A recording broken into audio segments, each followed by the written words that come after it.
അച്ചോ, ഈശോമിശിഹായ് സ്തുതിയായിരിക്കട്ടെ അച്ചോ. അച്ഛൻ എന്നെ വിളിപ്പിച്ചെന്ന് കേട്ടല്ലോ. എന്തിനാണ് അച്ചോ എന്നെ വിളിപ്പിച്ചത്? ആ കപ്പ്യാരെ, എപ്പോഴും ഇപ്പോഴും സ്തുതിയായിരിക്കട്ടെ.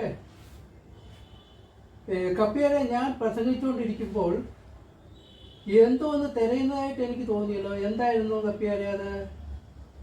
ഭയങ്കര അസ്വസ്ഥതയായിരുന്നല്ലോ.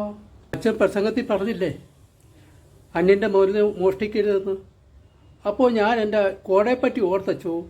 അത് എവിടെയാണെന്ന് എനിക്ക് അറിഞ്ഞുകൂടാ. അത് ഞാൻ തപ്പുകയായിരുന്നു അച്ചോ.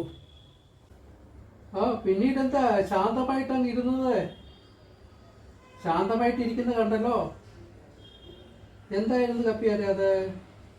അത് അച്ചോ, അച്ഛൻ അന്നേരപ്പോഴത്തേക്ക് ഒരു മറ്റേ വർത്തമാനം പറഞ്ഞില്ലായിരുന്നോ? ചീത്ത വർത്തമാനം. വ്യഭിചരിക്കരുതെന്ന് പറഞ്ഞില്ല അച്ചോ. അന്നേരപ്പോഴാണ് ഞാൻ ഓർത്തത് ആ കോട ഇരിക്കുന്ന സ്ഥലം എവിടാന്ന്.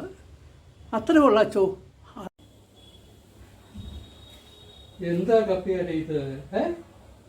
കുറച്ചൊക്കെ നന്നാകണ്ടേ? എന്താണോ നന്നാകാത്തത്? നിങ്ങളെപ്പോലുള്ളവർക്ക് ദൈവഭയം അശേഷമില്ല.